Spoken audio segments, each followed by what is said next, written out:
Agora sim. Boa noite a todos. Sejam todos bem-vindos. Alguém é a primeira vez? Pode levantar a mão? Sejam bem-vindos. Então, eu vou iniciar falando o nome das psicografias que recebemos hoje, tá? Se por um acaso alguém identificar o nome, aí no final entra em contato conosco e dá uma lidinha na carta para ver, porque tem muitos homônimos, né? Para ver se realmente faz sentido a mensagem que veio.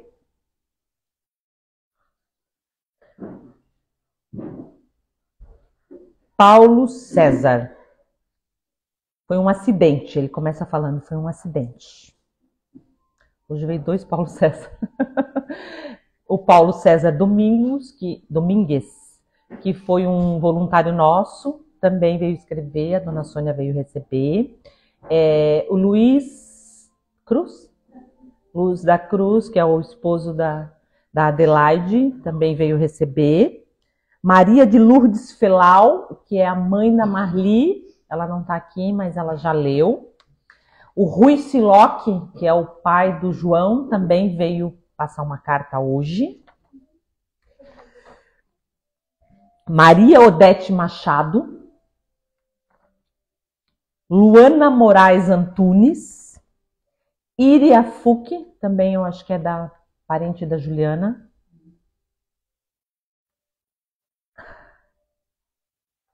Aline Walters. Ernesto Zulou. Elmo Tribes.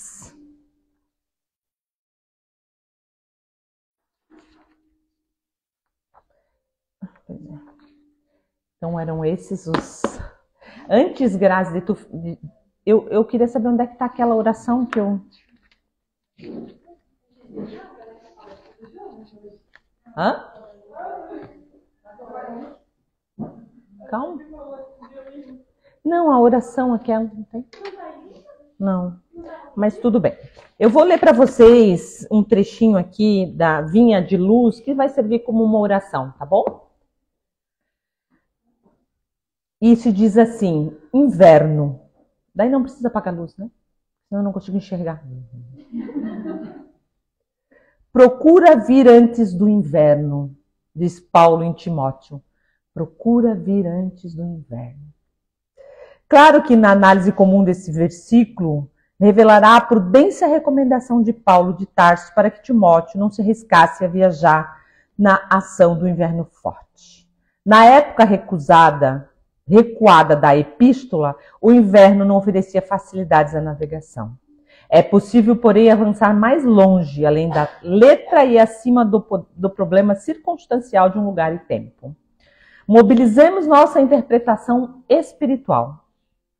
Quantas almas apenas se recordam da necessidade do encontro com os emissários do Divino Mestre por ocasião do inverno rigoroso do sofrimento? Quantas se lembram do Salvador somente em hora de neblina espessa, de tempestade ameaçadora, de gelo pesado e compacto sobre o coração? Em momentos assim, o barco da esperança costuma navegar sem rumo ao sabor das ondas revoltadas. Os nevoeiros ocultam a meta e tudo em torno do viajante da vida tende à desordem ou à desorientação. É indispensável procurar o amigo celeste ou aqueles que já se ligaram definitivamente ao amor antes dos períodos angustiosos, para que vos instalem em refúgios de paz e segurança. A disciplina em tempo de fartura e liberdade é distinção nas criaturas que a seguem. Mas a contenção que nos é imposta na escassez, na dificuldade, converte-se em martírio. O aprendiz leal do Cristo não deve marchar no mundo ao sabor dos caprichos satisfeitos, e sim na pauta da temperança e da compreensão. O inverno é imprescindível e útil, como período de prova benéfica. A renovação é necessária. Procura todavia, o encontro de sua experiência com Jesus antes do inverno. Então, está na vinha da luz. Pode apagar a luz, cara. Deus Todo-Poderoso, permaneça conosco nessa caminhada difícil, mas contemplativa e sob sua direção. Não solte nossas mãos e nos ensina a sermos brandos e humildes. Pai, o seu manto esteja sobre nós e sua misericórdia nos alcance. Que nossa ignorância não atrapalhe o nosso contato contigo e não permita que fechamos os ouvidos para os bons espíritos e nos cerre os olhos para nossos erros. Fica conosco, meu Deus, nas provas e expiações difíceis que ainda devemos passar e orienta teus filhos com teu amor. Assim seja. Pode acender a luz, Graça. Então agora eu vou passar a palavra para o irmão Jonas, que vai fazer a palestra Ponto de Vista.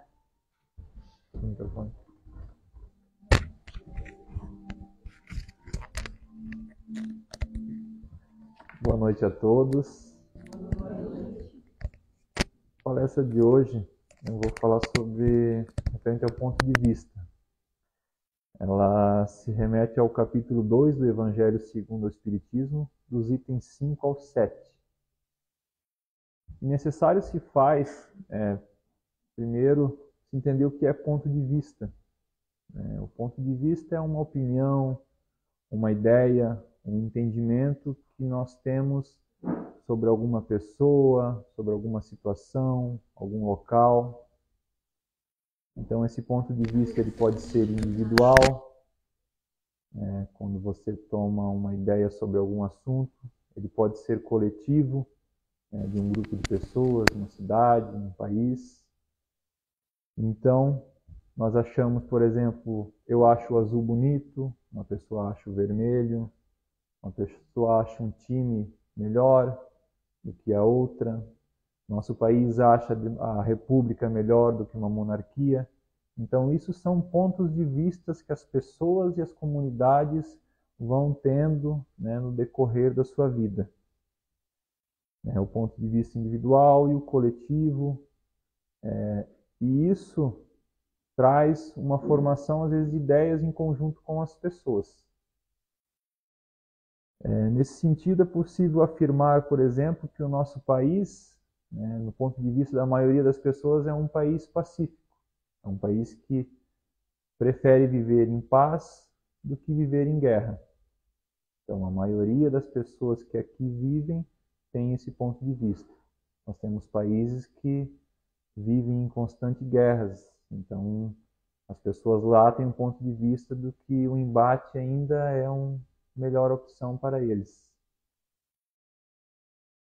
Hoje nós vamos discorrer mais sobre o ponto de vista na questão da humanidade quanto à espiritualidade, certo?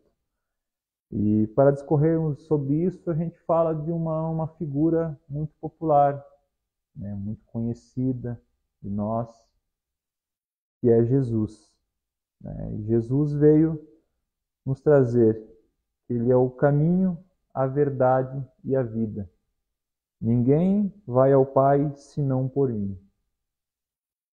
Se nós analisarmos essa parte, essa frase que Jesus disse, nós temos uma certeza já que Deus e Jesus são duas pessoas distintas, são dois seres distintos. Deus é a inteligência suprema, a causa primária de todas as coisas. Essa é a primeira questão no Livro dos Espíritos. Quando a pessoa começa, geralmente, a estudar o Espiritismo, que ela pega o Livro dos Espíritos, essa é a primeira questão. Deus é o Pai, a inteligência suprema, causa primária de todas as coisas. E Jesus é um dos seus filhos. Como nós também somos filhos de Deus. Porque tudo existe, a criação toda existe em função de Deus. Então nós somos uma criação, somos irmãos de Jesus. E Jesus é assim definido no Livro dos Espíritos: o tipo de perfeição moral a quem pode aspirar a humanidade na terra. Deus nos ofereceu como o mais perfeito modelo, e a doutrina que ele ensinou é a mais pura expressão de sua lei, porque ele estava animado do Espírito Divino e foi o ser mais puro que já apareceu na terra. Ele é o caminho, a verdade e a vida, pois sua luz é imprescindível, ela brilha nos lugares mais obscuros que a gente possa imaginar. E aqui a gente pode aproveitar e desfazer um engano na maioria dos homens da humanidade, que diz que Jesus voltará à Terra, voltará à Terra para escolher os eleitos do Pai. E Jesus, após vir à Terra, antes mesmo dele vir, ele sempre esteve conosco. Jesus esteve lá nos primórdios, antes da criação humana, esteve na criação, veio em terra, em carne, deixou os seus ensinamentos, e após o período da sua crucificação, não se faz mais necessário que ele venha materializado. Mesmo porque, na atual situação que a gente vive das pessoas, vocês têm a certeza que se ele viesse materializado novamente, ele passaria pelo que ele passou naquele período. Quando ele veio há 2000 anos atrás, o mundo era muito primitivo. Hoje já está muito mais evoluído, mas ainda se vê muitas bárbaras por aí. Provavelmente ele serviria de enredo em uma escola de samba, ou ridicularizando uma peça de cinema, expondo. Então, não se faz mais necessário que ele venha materializado, pois ele faz presente no meio de nós com os ensinamentos que ele trouxe e que deixou vivo. E Jesus, ele veio para trazer o Evangelho em exemplo.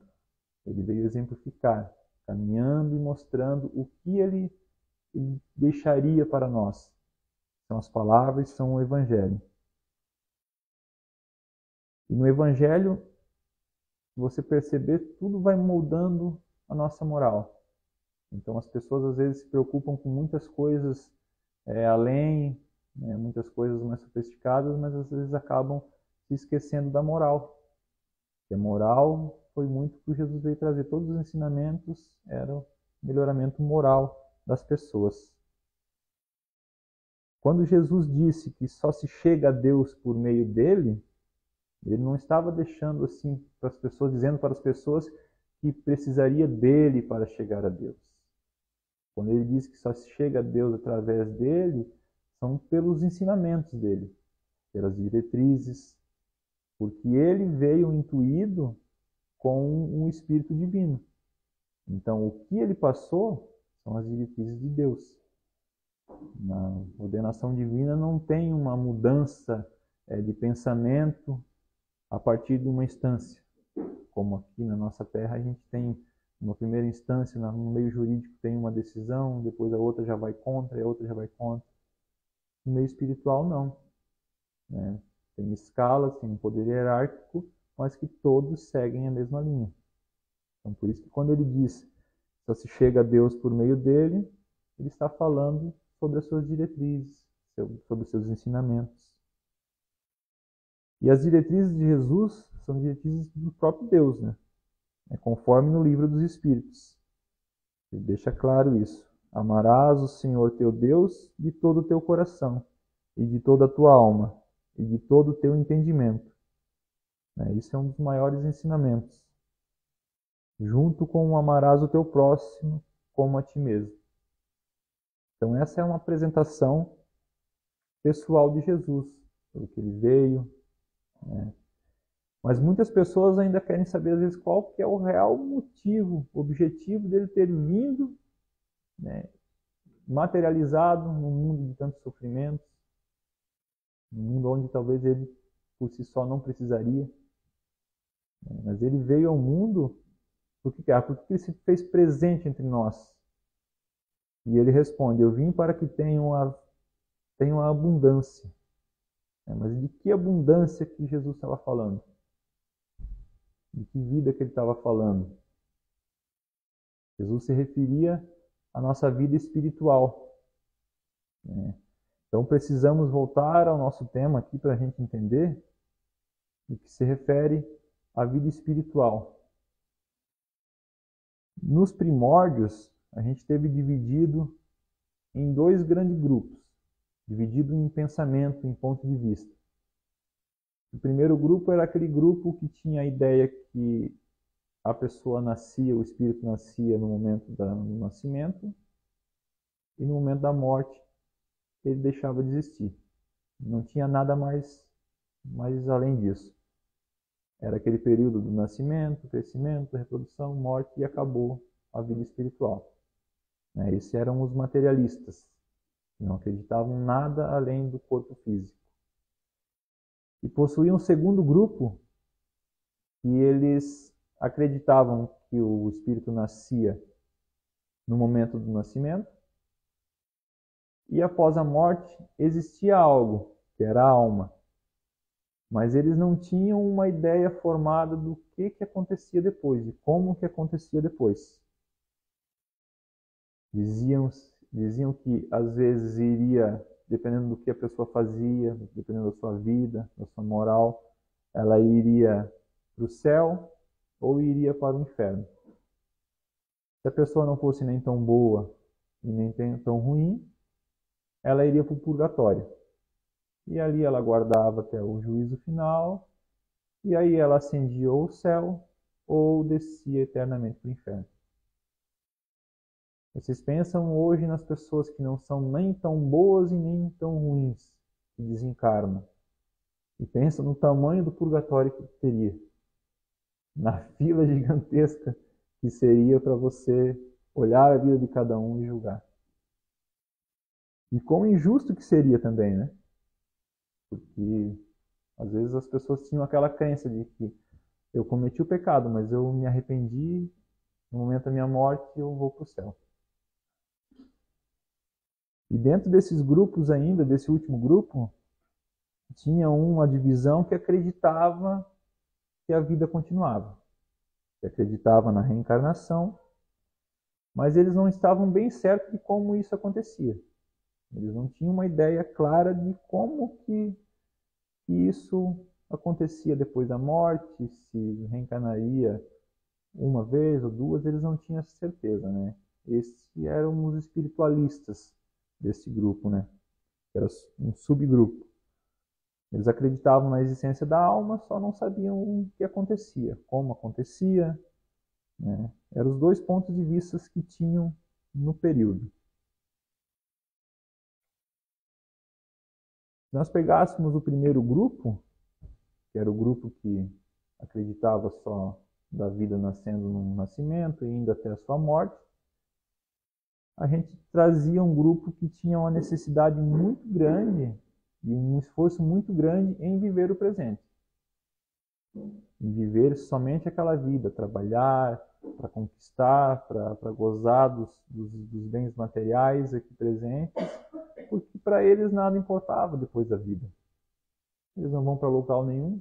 Então, era um esforço muito grande para viver o momento.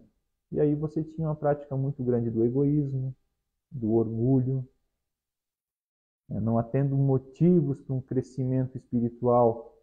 Você não tem motivos para se melhorar moralmente, para ir para uma próxima vida ou pensar no futuro.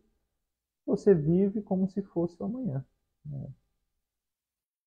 Vamos viver agora porque depois a gente não sabe como é que é. Então eles viviam muito, né? Não havia motivo para esse crescimento espiritual. Traz muitos desajustes, muitas injustiças, misérias. Por que você vai se importar com a caridade se você não crê que isso vai te beneficiar em alguma coisa? Por que eu vou fazer o bem para o outro, ajudar o outro, se eu posso usufruir daquele bem que eu conquistei ou daquilo que eu tenho?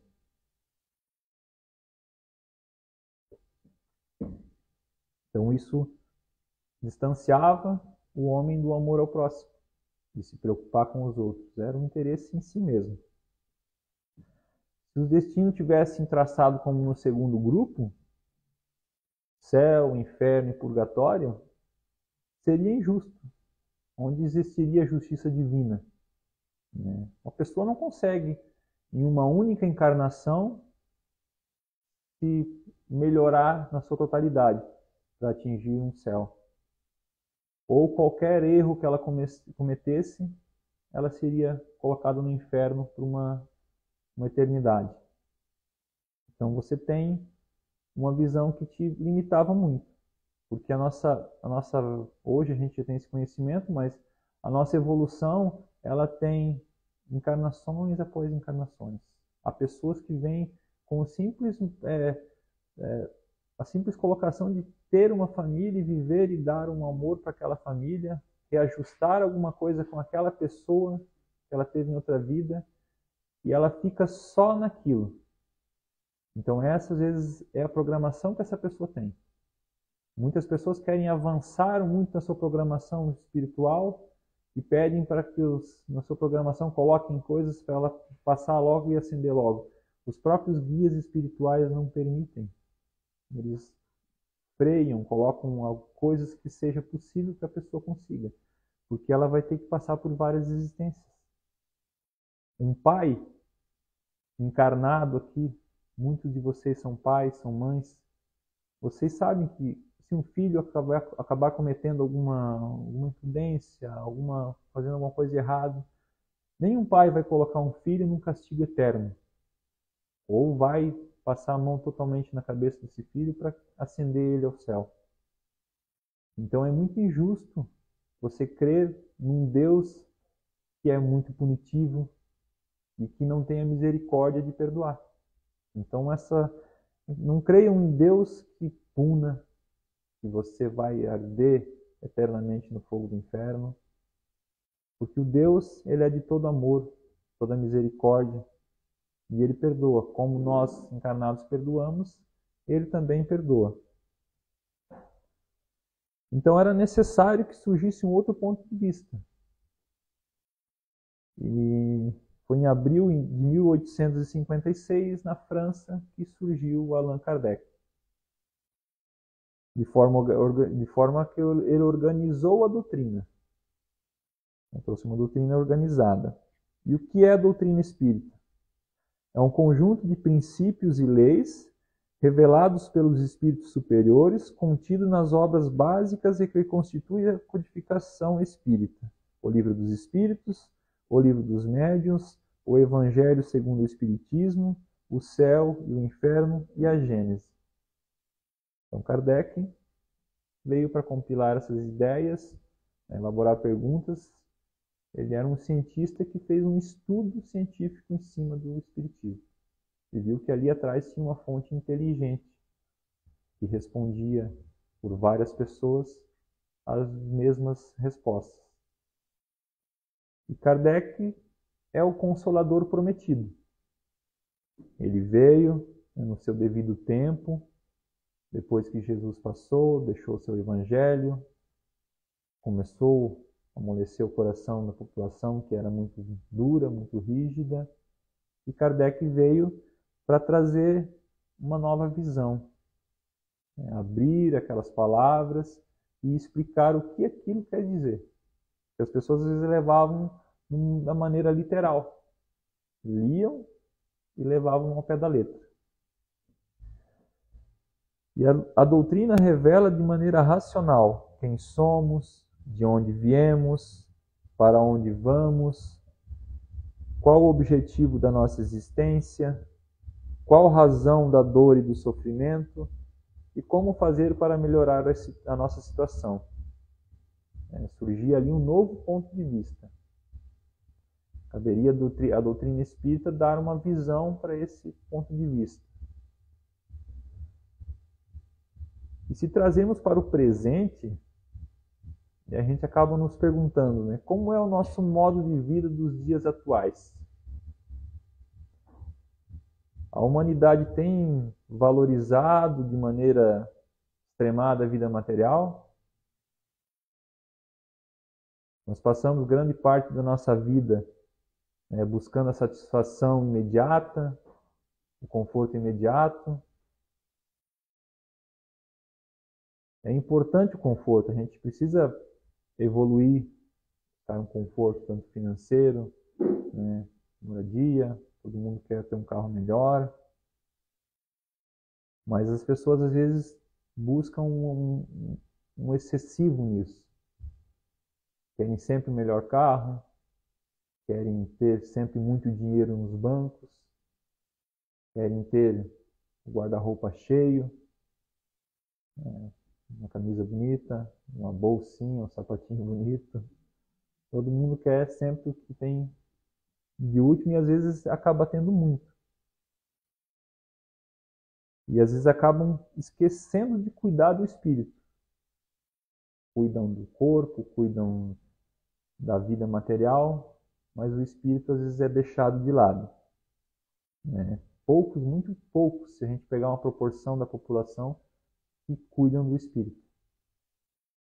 São muitos aqueles que vivem do trabalho para casa, de casa para alguma coisa que faz uma satisfação pessoal, e só. São os dormentes, né, que o Espiritismo diz. Vivem na vida como se fosse acabar e dormir realmente por uma eternidade. Então, na verdade, a gente tem que dar uma atenção muito maior para o espírito, nossa vida espiritual, que é o que vai nos acompanhar, vai nos trazer uma evolução que vai nos acompanhar para o restante da nossa caminhada. E Jesus, numa passagem dele, ele diz: na verdade te digo, que não pode ver o reino de Deus senão aquele que não nascer de novo. Então, nessa parte, Jesus já anunciava a reencarnação. Ele já trazia a reencarnação como uma das maneiras de você ascender a Deus, que você precisa nascer de novo.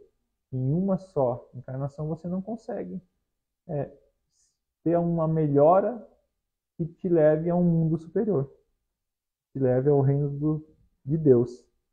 A diferença entre a doutrina espírita e as outras do ramo que prega a reencarnação é que nós sabemos que a nossa evolução ela é progressiva. Tem muitas culturas que dizem que às vezes a pessoa encarna como homem, depois volta como um animal, então não tem uma progressão. A doutrina espírita traz essa progressão. No Livro dos Espíritos diz: os espíritos são seres inteligentes da criação, constituem um modo do espírito que pré-existem e sobrevivem a tudo. Os espíritos são criados simples e ignorantes, evoluem intelectualmente e moralmente, passam de uma ordem inferior para outra mais elevada, até a perfeição, onde gozam de inabalável felicidade. Está no Livro dos Espíritos. Nós encontramos no Evangelho segundo o Espiritismo também: fora da caridade não há salvação. E essa é uma regra que não é criada pela doutrina espírita. Essa é uma regra que foi passada por Jesus. Jesus colocou a caridade não como uma das condições para que ascendêssemos ao céu, mas como uma primeira delas, como uma das únicas condições. Ele coloca a caridade em primeira linha entre as virtudes. Porque você tendo a caridade, você vai implicitamente melhorar a sua humildade, a sua mansidão, a sua benevolência, a justiça. Que ela é a negação do seu orgulho, do seu egoísmo. A pessoa, quando ela tem a caridade dentro de si, ela não tem o egoísmo. A caridade é você pensar no próximo, é você olhar para a pessoa ao seu lado, não somente olhar para si. Nós falamos ainda há pouco sobre a questão de uso que fazemos dos bens materiais, né? E aí muitas pessoas pensam que às vezes é errado usufruir dos bens materiais. Não é errado, Deus não coloca como um errado isso. Deus condena o excesso, os gozos dos bens materiais que a gente tem aqui na Terra são de leis naturais, leis divinas. Porque a lei do trabalho, que é onde por meio do trabalho, nós exercitamos a nossa inteligência, nós exercitamos o nosso relacionamento com as pessoas, tanto físico quanto moral. É pela procura do bem-estar que o homem às vezes acaba melhorando, acaba mudando. Então, não é errado você usar do bem material e você conquistar, mas que não haja o abuso disso. A lei do progresso também é uma lei natural que acaba a gente sempre buscando o progresso. Então ele nos condena aos gozos em abuso, não no uso controlado. Porque os bens estão aí para a gente utilizar. Se foi permitido que se criasse os bens materiais, é para que nós fizéssemos o uso. E quando se faz o uso exagerado, você acaba sendo um escravo daquele bem. Você acaba trazendo aquilo como a sua única fonte de inspiração. Eu vou contar uma historinha para vocês que relata muito isso. Que existia um homem muito zeloso com as suas coisas, com os seus bens, um homem que tinha muito dinheiro, e ele, em um determinado momento, por medo de perder algumas coisas, ele converteu tudo isso em uma barra de ouro. Uma única barra, grande, sólida, e depositou numa mata num determinado local. E ele todos os dias ia para aquele local e adorava aquela barra. E uma pessoa viu que ele caminhava todos os dias para aquele local e o acompanhou. Quando ele saiu, a pessoa foi e furtou aquela barra. Ele ia voltar no local uns dias depois, olhou e não encontrou. Entrou em total desespero, não sabia o que ia fazer. Ficou desesperado. O vizinho dele pediu o que estava acontecendo e ele explicou que tinha convertido toda a sua fortuna, tinha perdido toda a sua fortuna e que ele não tinha mais aquilo para olhar. E aí o vizinho espantado disse, tá, mas qual é a diferença de você olhar para uma barra de ouro e olhar para uma pedra? Se você não faz uso daquilo, não te traz benefício nenhum. Uma outra passagem do Evangelho que traz também é sobre um agricultor que cultivava, colhia, estocava comidas e ele chegou num determinado ponto onde que ele estava confortável, estava muito confortável. Ele só pensava no trabalho, só em acumular, guardar. E ele disse para ele mesmo, né, tenho o suficiente. Eu tenho bens para muitos anos. Né? Posso descansar, comer, beber. Agora eu posso me regalar do que eu fiz. Mas Deus lhe disse, insensato, esta noite pedirão a tua alma. E o que tens preparado para quem será? Então ele preparou a vida toda dele na terra para ele viver uma existência farta. Só que ele não preparou o espírito. Desencarnado, ficam os bens materiais e você vai com uma sua elevação moral, com o que você conquistou para o espírito. E nesse caso ele não levou nada, né, porque tudo ficou. A doutrina espírita trouxe um ponto de vista para a humanidade na certeza de que nós podemos sim ser felizes. Nós podemos buscar a nossa felicidade. Somente quando nossas mãos nos movimentam para o trabalho, né, para a fraternidade, nós habilitamos e ouvimos as respostas do céu. O trabalho na caridade, na fraternidade, é que vai nos acender, vai nos trazer a nossa proximidade com o céu. E essa felicidade, ela acaba, quem pratica a caridade, quem às vezes pratica a fraternidade, você vê que traz uma felicidade que às vezes não consegue explicar. Uma felicidade íntima mesmo, né? E isso, essa intimidade quando você começa a praticar caridade. Ela traz uma consciência, uma força que você tem dentro de você. Isso acaba eliminando, muitas vezes as pessoas encontram nesse caminho a cura para a depressão, para o estresse, medo, os vícios. E muitas vezes as pessoas acabam, se você olhar as principais pessoas que entram nesses vícios, são justamente ao contrário. Pessoas que não trabalham o seu espiritual, não cuidam do seu espiritual. Então elas acabam encontrando nos vícios alguma fuga ou algum local confortável para ela, pelo menos naquele momento.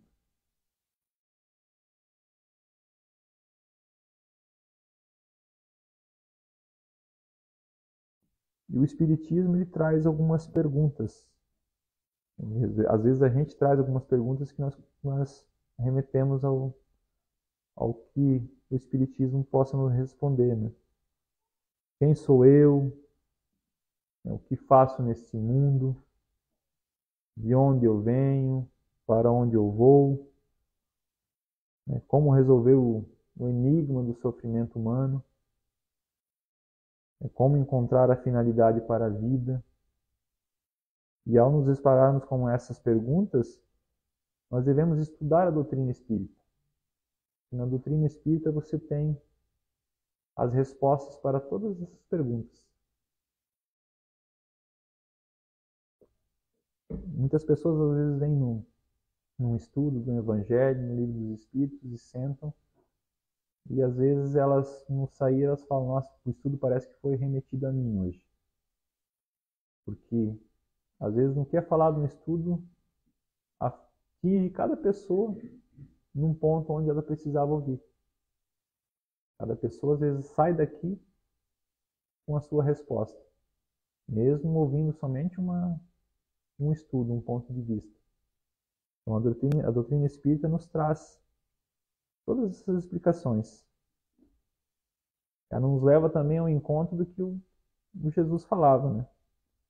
Para que ouçamos a nossa voz, a voz doce dele, e o que sempre passou na sua caminhada, nos seus exemplos, ele sempre deixou muito claro e ele resumiu nessa fala. Vinde a mim todos os que andais em sofrimento, e vos achai carregados. Eu vos aliviarei. Tomai sobre vós o meu jugo, e aprendei de mim, que sou manso e humilde de coração, e achareis descanso para as vossas almas, porque o meu jugo é suave e o meu fardo é leve. Então a nossa vida ela pode ser leve, ela pode ser tranquila, mas às vezes a gente torna ela pesada, não olhando por um lado espiritual. A gente olha as coisas às vezes como fixas e não como passageiras. Se olharmos os problemas que nós temos nas nossas vidas como passageiros, ele se torna mais leve. O Moacir Franco, num vídeo dele, ele dizia que no momento da vida dele, ele estava fazendo um show para pouquíssimas pessoas, lá no começo da vida dele, ele estava arrasado, e num dia de chuva entrou dois moços e pediram para gravar uma música dele. Ele disse, não, coisa bem grave. E essa música fez 2 milhões de cópias, e ele começou a escrever música para eles e tornou o sucesso que foi. E ele disse que quando a noite está mais escura, é o momento que ela está chegando mais próximo do amanhecer. Então, se a gente vê que tudo é passageiro, os problemas, às vezes, por mais difíceis que estão, eles estão próximos a passar. Então, tendo essa fé no espiritual, nós sabemos que nós ficaremos bem. Então, essa era a mensagem que eu tinha para passar para hoje. Espero que tenha sido de proveito para vocês. E nós vamos fazer uma oração final. Aí terá os passos de tratamento. A gente pede para quem fez o uso de bebida alcoólica que não entre nas salas de tratamento. e serão feitas filas depois para encaminhar para a bioenergia e o passe. Vamos fazer a oração da Casa Irmãos de Luz. Ó Senhor amado, Criador de todos os mundos, do céu, da terra e do mar, abençoai o lar Casa Irmãos de Luz. Abençoai todos os lares que à nossa volta estão. Distribui sobre a terra suas bênçãos, suas glórias e a força de seus pensamentos. Salve o povo cigano, salve Iemanjá, a rainha do mar. Rosas brancas te oferecemos a paz do mundo, assim como a nossa paz. A paz da Casa Irmãos de Luz. Pai amado, assim seja feito em teu nome, através de seu Filho Jesus, que ao mundo trouxe a luz do paraíso.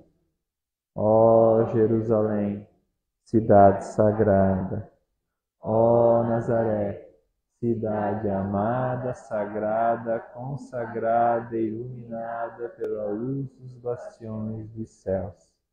Iluminai a Casa Irmãos de Luz e orientai as almas perdidas que ali estão a seguirem o caminho da retidão. Que assim seja. Glória a Deus.